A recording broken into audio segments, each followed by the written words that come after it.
The most dangerous animal in 3 counties had never permitted a human hand to rest upon his neck for longer than it took the hand's owner to regret the decision.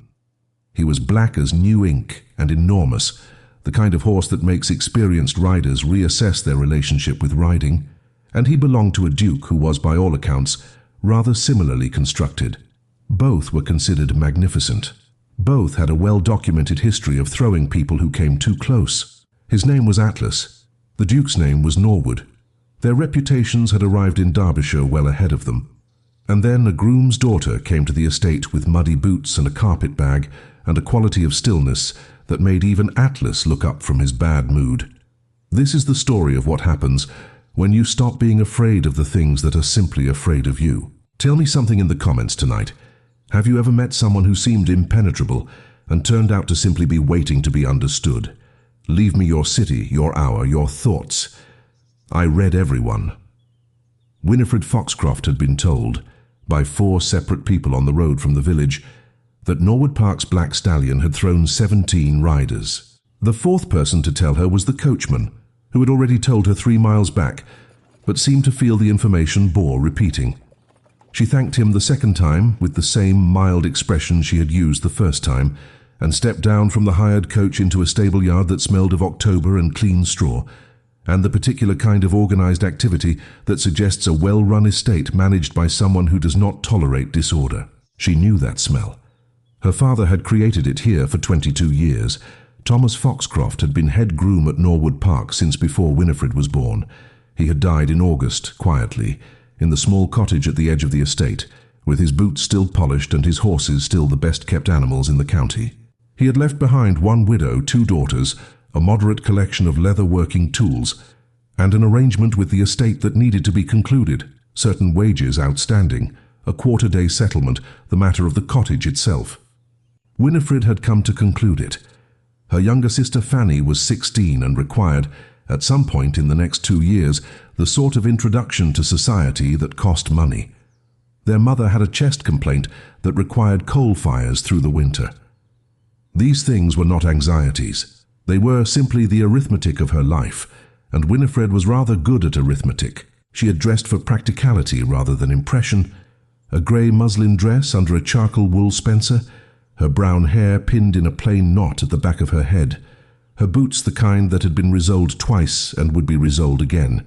She had moss-green eyes that people sometimes described as serious, and she had always thought this was less a description of her eyes than of the people doing the describing. The stable yard was in a mild state of controlled tension when she arrived. 3 grooms moved with the brisk efficiency of men who were quietly alarmed about something and had decided to express this through vigorous mucking out. A 4th, older, with the weathered face and slightly bowed legs that mark a man who has spent the better part of 50 years near horses, came forward to meet her. Miss Foxcroft. He removed his cap. His name was Bates, and he had worked under her father for 11 years. His expression combined genuine condolence with a more immediate operational anxiety. Your father's things are in the cottage just as he left them. I've had no one disturb them. Thank you, Bates. Good journey? Perfectly adequate. She looked around the yard. The tension was concentrated in the direction of the far stall, the one at the end of the eastern stable block, which was larger than the others. The double doors were closed. Occasional sounds came from within, a heavy rhythmic movement, the occasional crack of a hoof against solid timber. He sounds unhappy. Bates followed her gaze. He's always unhappy. Just some days he's quiet about it. Has he been out this morning? He had Gareth in there for 20 minutes with a halter before 7 o'clock. Bates paused, with the expression of a man choosing his words carefully. Gareth is currently in the kitchen with a compress on his wrist and a very interesting new perspective on equine behavior. Winifred looked at the closed stall. Atlas, and she knew without being told that this was Atlas, shifted his weight, and the timber creaked. My father managed him, she said. Your father, Bates said in a tone that suggested Thomas Foxcroft had operated by means not fully available to the rest of the human race, had a way with him. We've not found another man who comes close. She meant to leave it there. She had business to conduct, A cottage to clear, accounts to settle, a coach back to the village in the afternoon. She had not come to get involved with the estate's difficult stallion. She had come to say goodbye to her father's life here and take what was left of it home in a carpet-bag. She turned toward the cottage path. From the upper window of the main house, a figure stood looking down at the stable yard.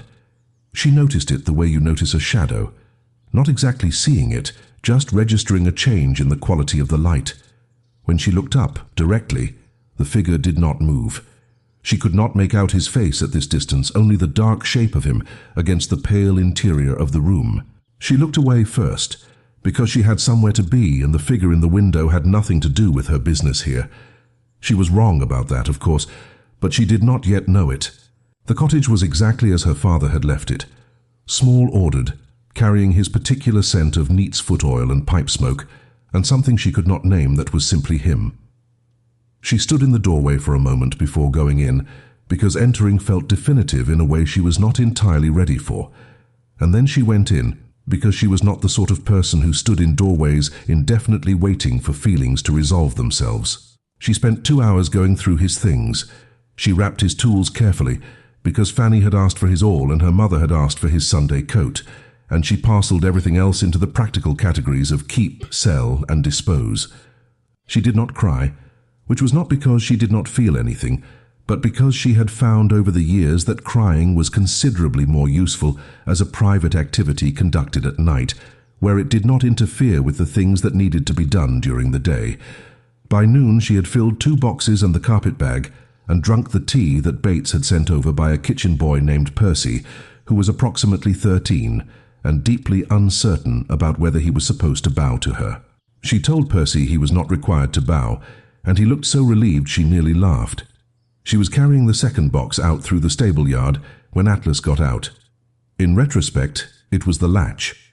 Bates said so later, at considerable length, and with the specific exhaustion of a man who had been saying the same thing about the same latch for 3 months and had not been listened to. The latch on Atlas's stall had a quirk.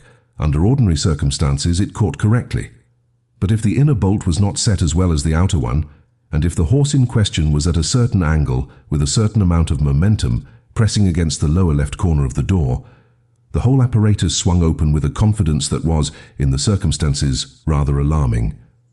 Winifred heard it before she saw it, a crack, a long wooden groan, and then a sound like thunder concentrated into a single moving point. She set her box down, quite deliberately, on top of the fence post beside her, and turned around.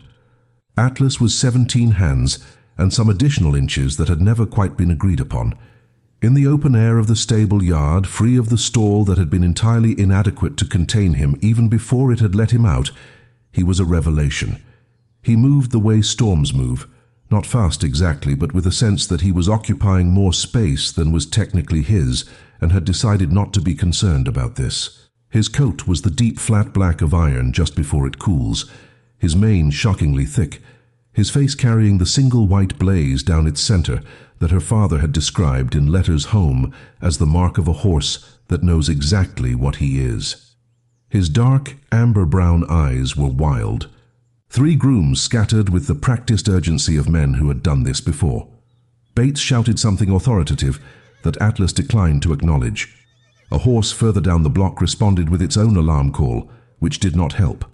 Atlas circled the yard in a wide, nervous arc, his left ear moving in that particular trembling way that her father had written about.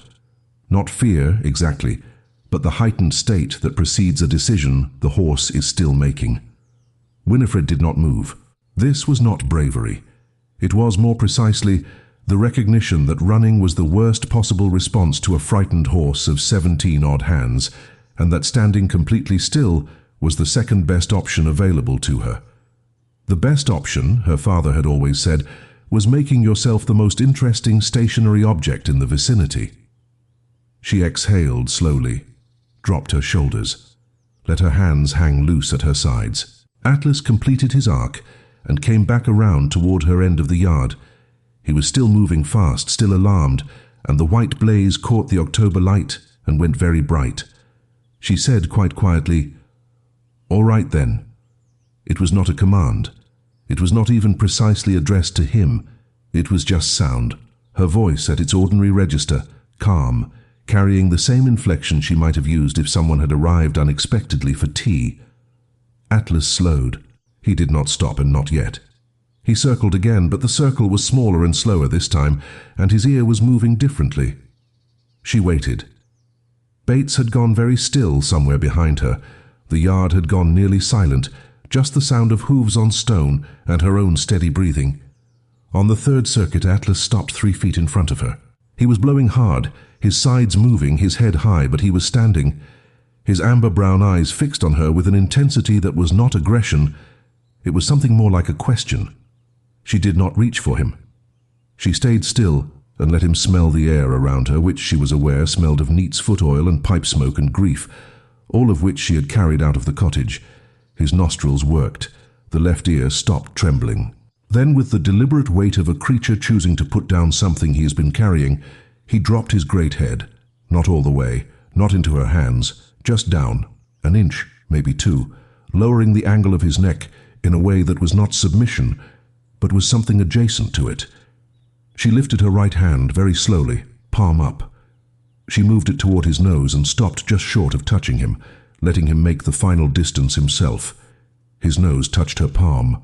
She heard someone somewhere behind her exhale. "Miss Foxcroft." The voice came from the doorway of the main house, not one of the grooms, not Bates. A different register entirely, lower, precise, in the way of someone who had spent a long time choosing their words with care. She turned her head, not sharply, slowly so as not to startle Atlas, who had tolerated enough startling for one morning. The Duke of Norwood was standing at the edge of the stable yard. He was tall. That was the first thing she registered, not in any decorative sense, just as a physical fact, the way you note a tall tree or a tall door. His amber eyes were fixed on Atlas with an expression that was very controlled and contained something she thought might be relief. He was perhaps 30, possibly a few years either side.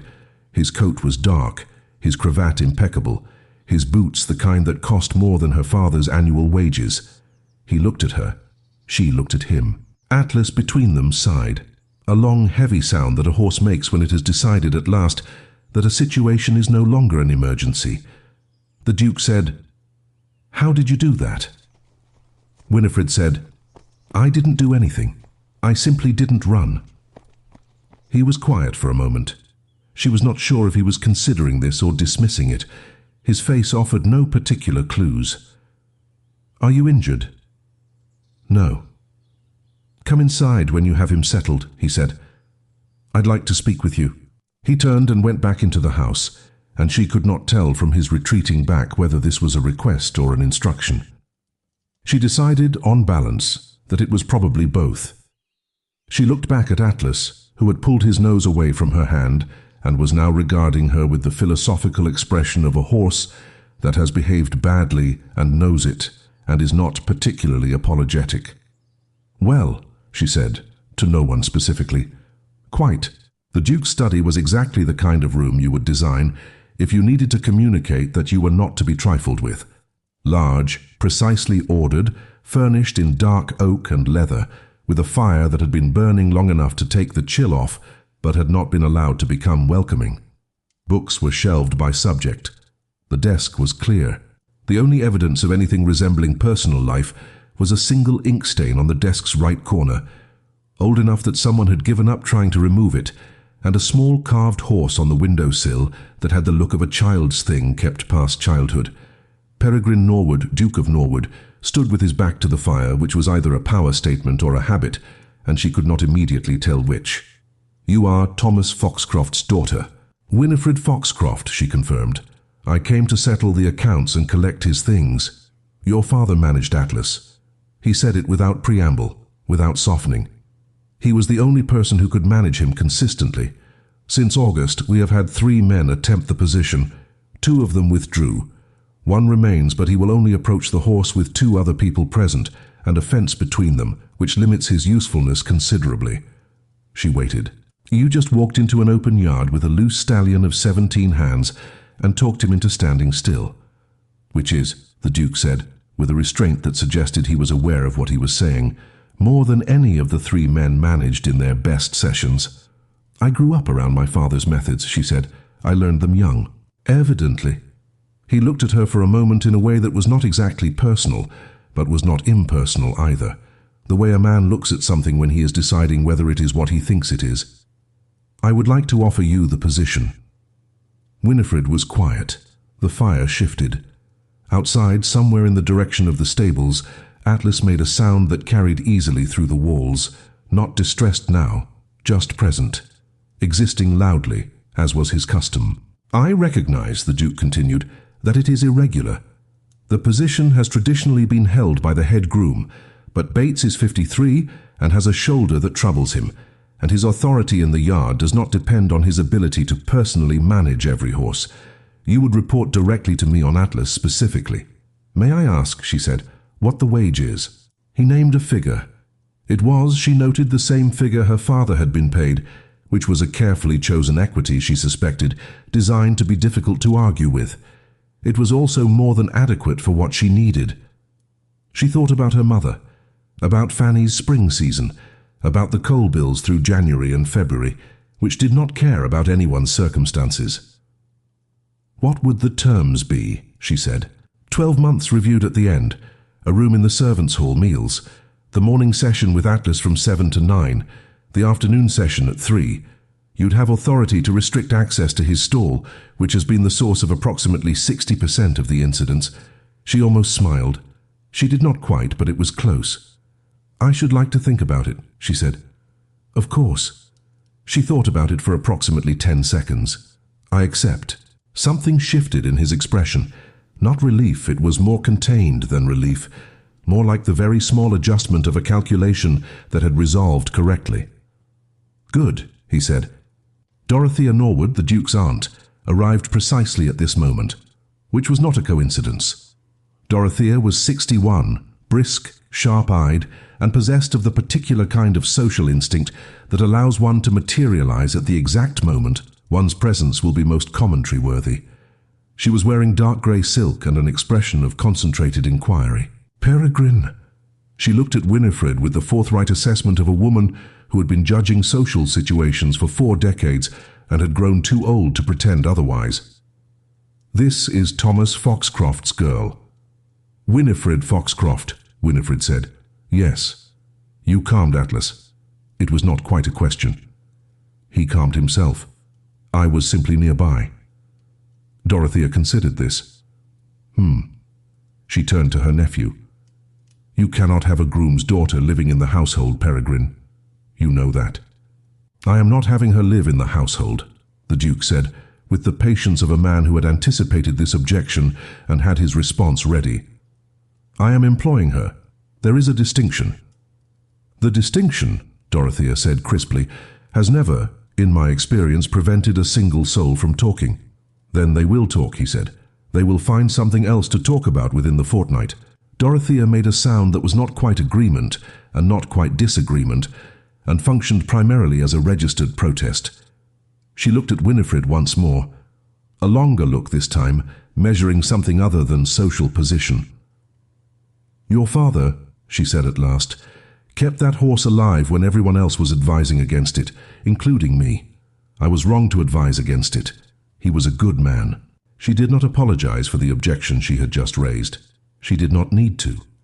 It was Dorothea's way of saying that objection and respect could coexist, and that she had enough respect for Thomas Foxcroft to give his daughter the benefit of a great deal of doubt. Thank you, Winifred said.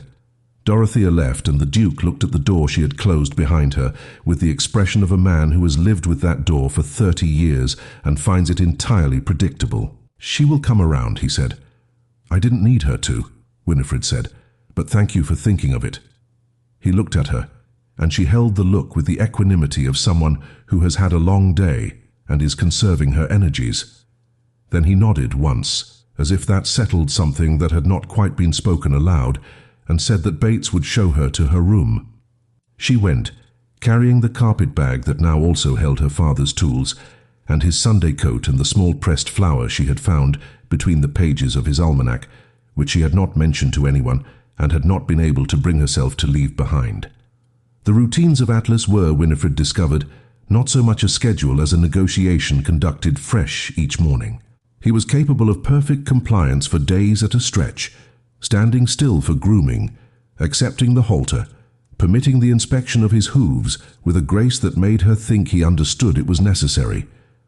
And then, with no apparent trigger, he would decide that the entire arrangement was offensive to his dignity and spend 40 minutes pretending he had never seen a halter before in his life. She did not fight it on those days. She sat on the feed bin in the corner of his stall and read or mended something, or simply sat and let him conduct his grievance at his own pace until he had worked it through and came to put his nose on her shoulder in the particular way he had, which was less an affectionate gesture than a practical one. He was checking whether she was still there. She always was. By the third week, she had mapped the geography of his moods. His left ear was the indicator. Trembling meant alert and uncertain, flat meant genuine unhappiness, and a particular slow swivel meant he was considering doing something inadvisable.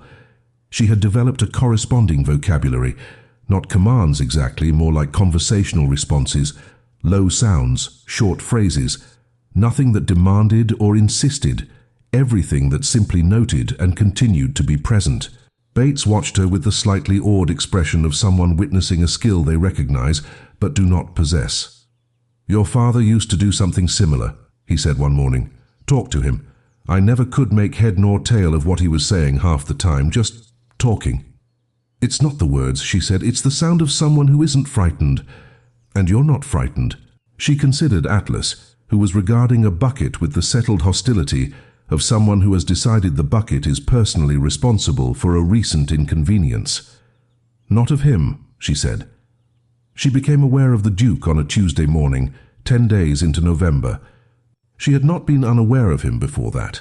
He was a Duke, and the estate arranged itself around his movements in the particular way that large households do, so that she was always in some peripheral sense conscious of where he was and whether the stable yard was likely to receive him. He rode out most mornings at 8 on a bay gelding named Theseus, which was a perfectly sensible horse that did not give him any trouble, and she had thought, watching this, that this must be somewhat unsatisfying for a man who also owned Atlas. Theseus was competent and agreeable, and made no particular demands on anyone. He was, in other words, very like most of the people who worked here. She noticed in those first weeks the way the household moved around the Duke rather than with him. Servants did not avoid him. He was not the sort of employer who created avoidance, but they performed for him, just slightly. A fraction of extra precision when he was present, a correction in posture, a careful blankness of expression. She had seen it before in other large households she had visited with her father, and she had thought even then that it was a particular kind of loneliness to move through a house full of people who were always, in some small way, on their best behavior in your company. She did not perform for him. She was not sure she knew how to perform for anyone, and had never found occasion to learn the skill. On Tuesday he did not ride out at 8. At 8:30, when she was in the middle of the measured, patient work of introducing Atlas to a new saddle pad, a project that Atlas was approaching with the skepticism he brought to most innovations, she heard a footfall at the stable doorway and looked up. The Duke was standing there. He was not in his riding clothes. He had come down from the house in his ordinary dress, coat and waistcoat, and he stood at the entrance with his hands at his sides and his amber eyes on Atlas. And the expression on his face was one she could not immediately categorize. It was not impatience or critical assessment. It was something quieter than either. She returned to what she was doing. Atlas's attention had shifted at the sound of footsteps.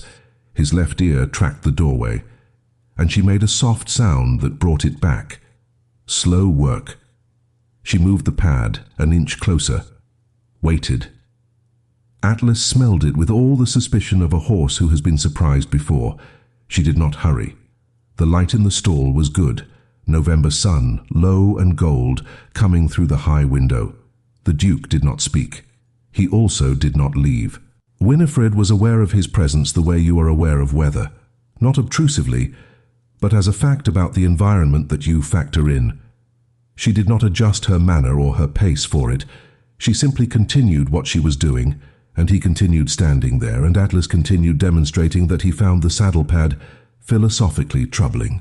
After perhaps 20 minutes, she lost track of time when she was working her father's habit, Atlas made his decision. He dipped his nose to the pad, pushed it with one dismissive snort, and then allowed it to be placed on his back with the air of a horse condescending to accommodate human eccentricity. She murmured something low and approving, gave him a moment, perfectly still, to understand that nothing terrible had followed the pad's arrival. And then, without any particular reason except that he felt like it, Atlas dropped his great head sideways and rested it on her shoulder. She felt the weight of him, enormous, warm, the thick mane brushing her cheek. She lifted her left hand, slowly, and scratched behind his ear, in the place she had learned he could not resist, where the mane met the skin. He made a sound. It was not a whinny.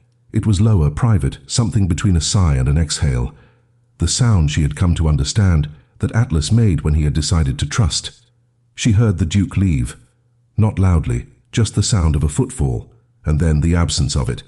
She did not look up until she was ready, and by then the doorway was empty.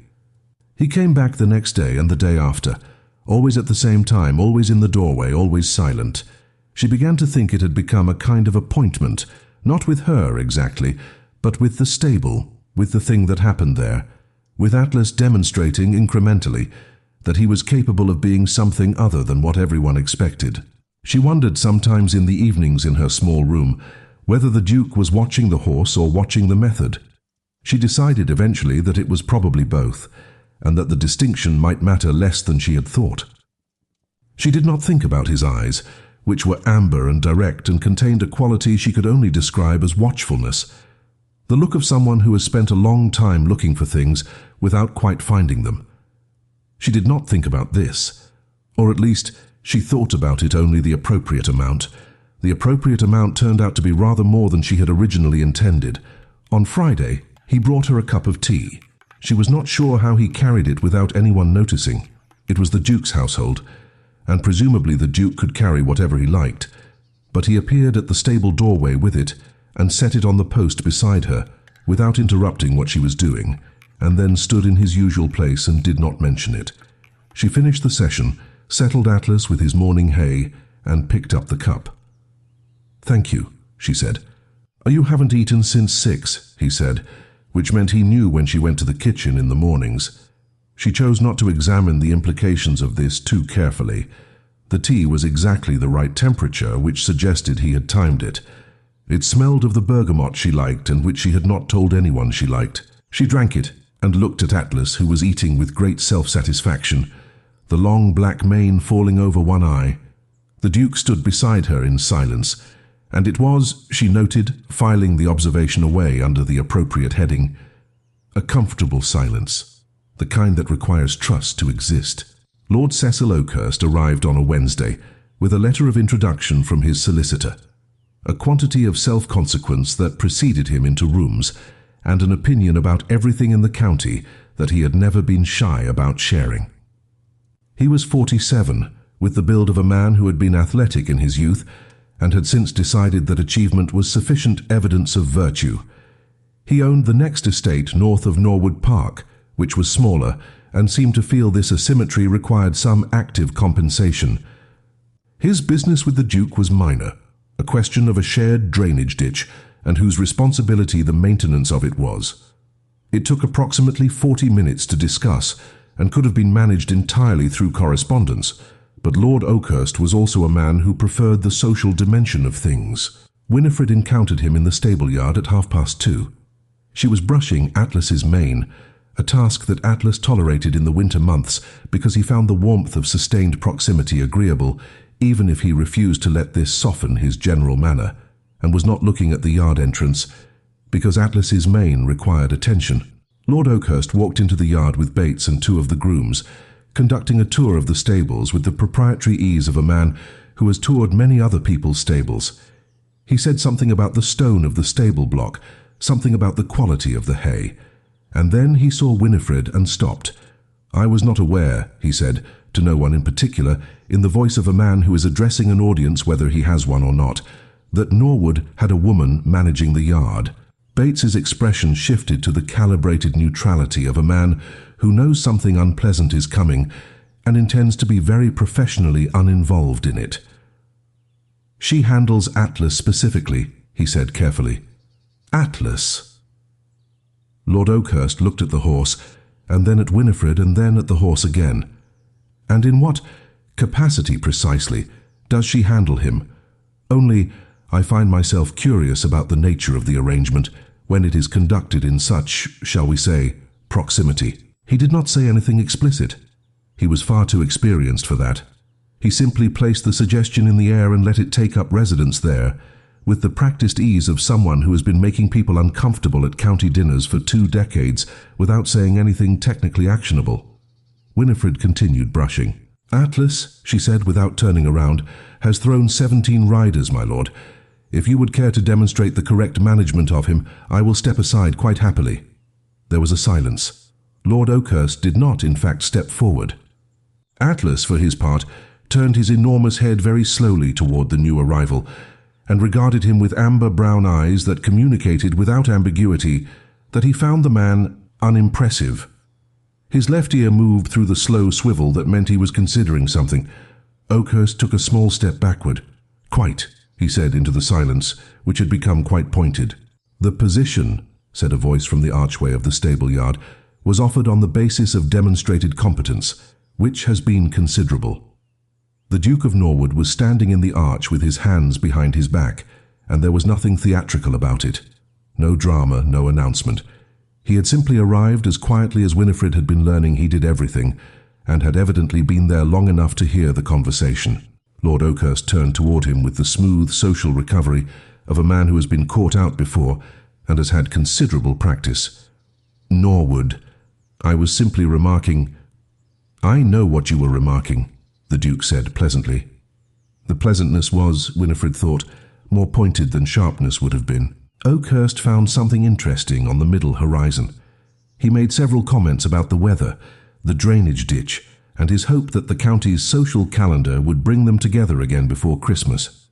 He departed 20 minutes later with a speed that suggested he had remembered a previous engagement. Winifred finished Atlas's mane.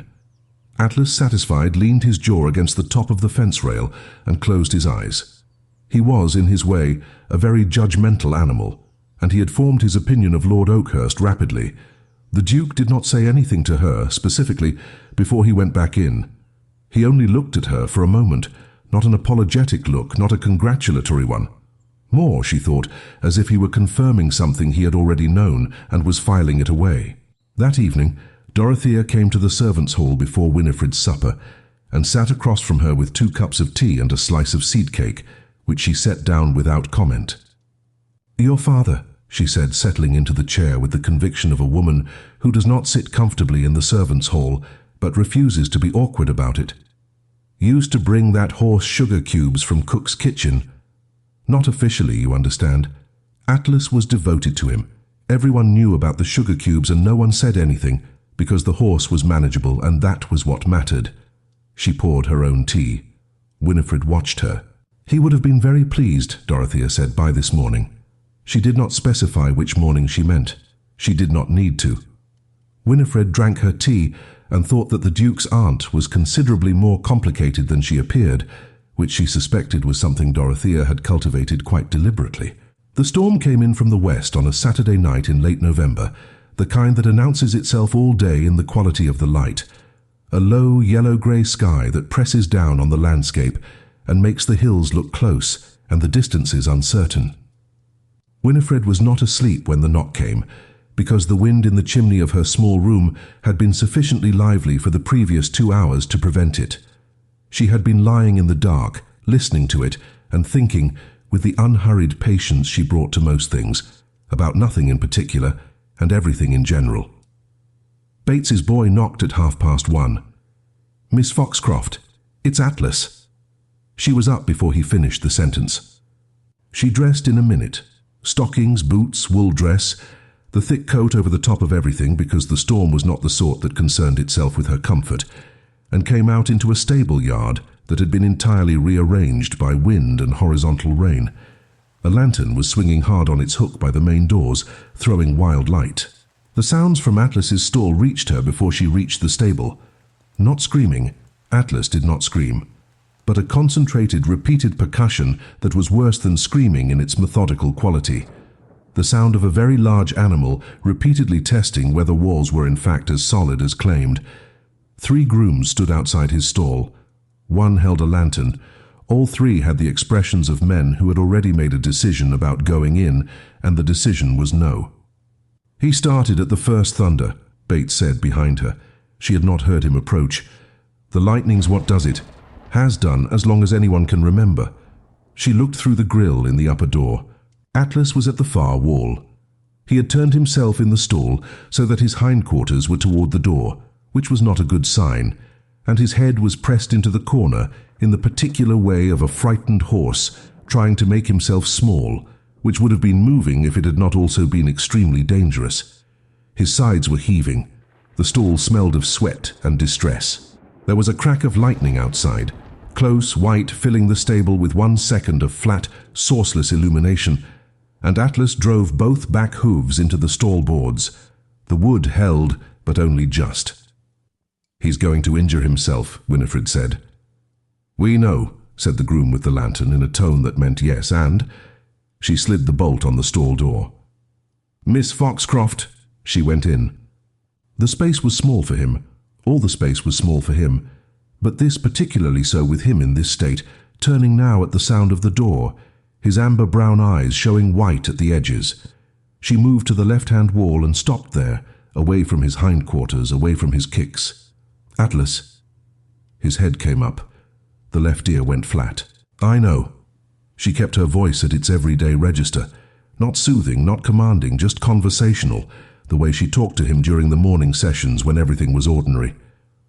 "I know. It's very loud." Lightning again. She did not flinch, because flinching was information and she could not afford to give him wrong information right now. The thunder rolled in behind it, and Atlas swung his head, and the great neck caught her on the shoulder. She staggered, hit the wall with her back, felt the breath go out of her. Atlas stopped.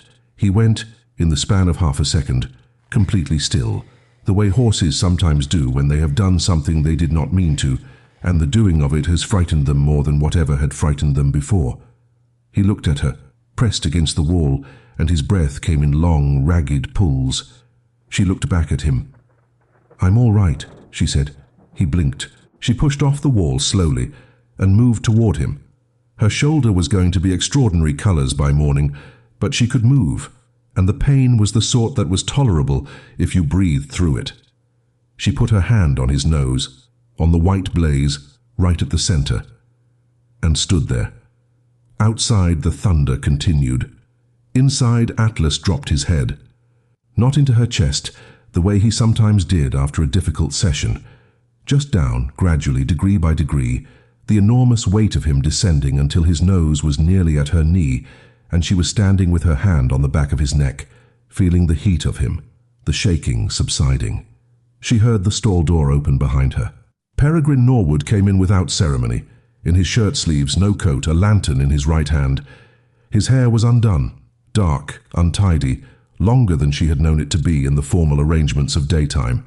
He had clearly dressed in approximately the same amount of time she had. He stood inside the door and looked at her, at the way she was standing, at her hand on Atlas's neck and the horse's head low. Then he looked at her shoulder.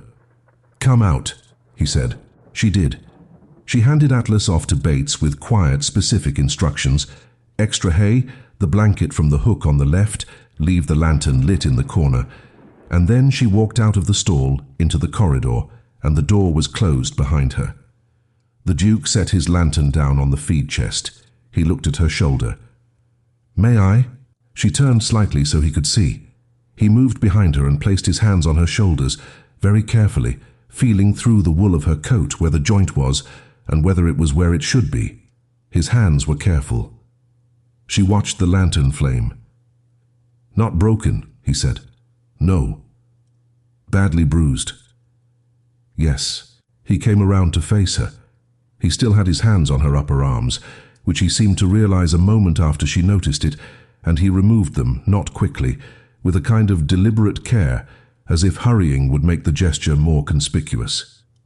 "Why did you go in alone?" he said. "There was no one else going in." "I was here." She looked at him. He had come himself. Not a footman, not one of the grooms, at 1:30 in the morning, in his shirt sleeves, into a stable in a storm. "I know," she said. He held her look for a moment. The storm was still going outside, but it was moving away. The thunder delayed a little longer after each flash, and Atlas in the stall behind them was quiet. She said, "He didn't mean to hurt me." "I know he didn't." He stopped the moment he realized that's... She searched for the right word. "That's progress. That's significant." The Duke was quiet. She thought, watching his face in the lamplight, that he was thinking about something else entirely, and had been for longer than just this conversation. "Go and have your shoulder looked at," he said eventually. "I'll sit with him tonight." "You don't need to—" "I know I don't need to," he said, with the slight edge of a man who does not often point out that he is aware of what he does and does not need to do. "Go and rest." She went. She lay in her room and listened to the storm move east, and thought about his hands which had been careful, about his voice which had not been kind in the performing sense, but had been something more useful, steady. Atlas was quiet through the rest of the night. Sunday was cold and bright in the particular way of late November mornings that have decided to compensate for the previous night by being aggressively beautiful.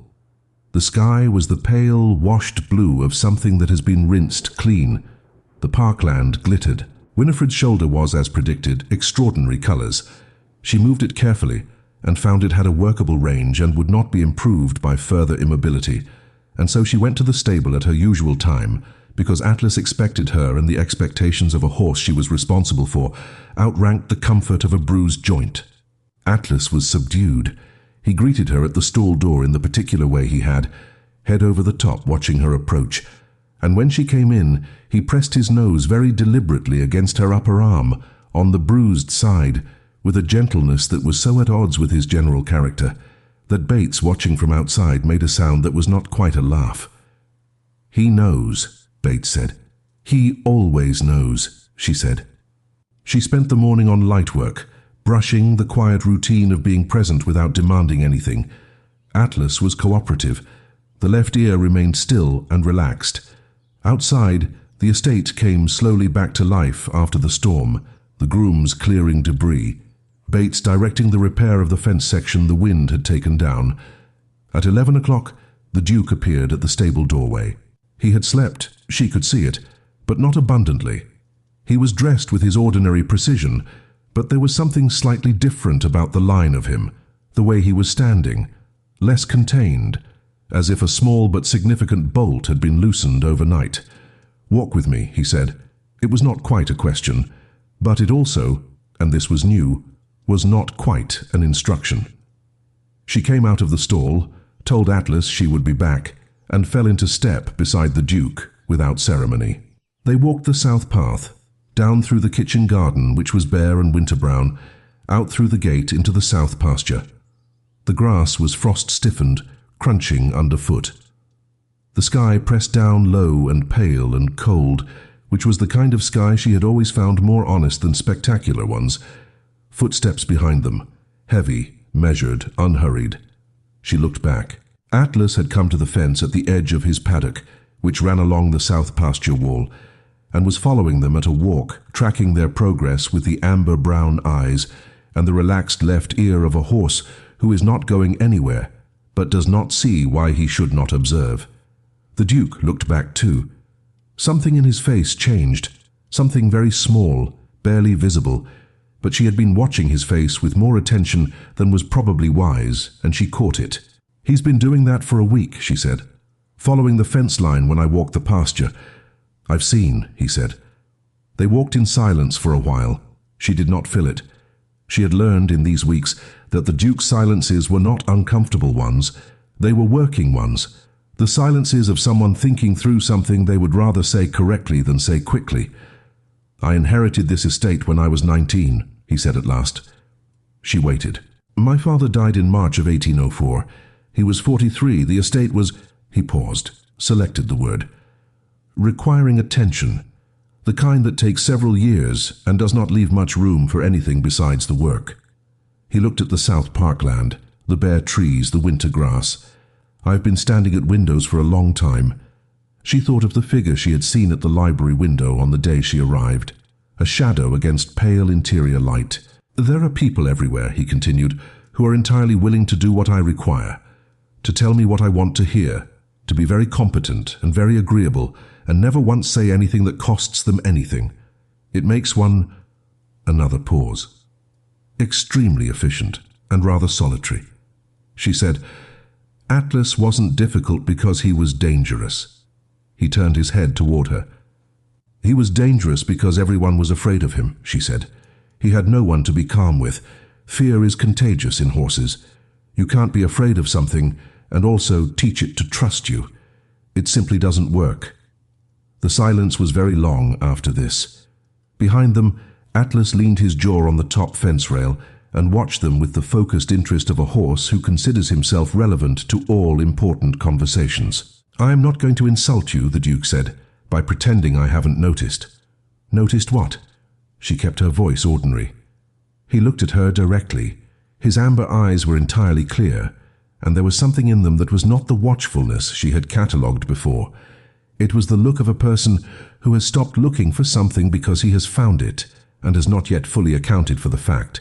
"That you have been extraordinarily patient," he said, "with something that everyone else had given up on, and that you have not once required it to be grateful, or to explain itself, or to be anything other than what it is." She thought he meant Atlas. She was not sure he only meant Atlas. "It wasn't patience," she said. "It was just attention." He needed someone to pay attention to the right things. The Duke was quiet for a moment. When he spoke again, his voice had the slightly careful quality of a man who is doing something unfamiliar and is aware he may not be doing it well. "Miss Foxcroft," he said, "I'm going to ask you something, and I want you to know that the asking is—" He stopped, started again. "This is not how I planned to do this. I had planned something more, considered." He seemed genuinely put out with himself, which was the most human she had seen him. "I find I cannot wait for the considered version." The frost crackled under their feet. Somewhere in the elm trees at the edge of the wood, a thrush started up and then stopped again.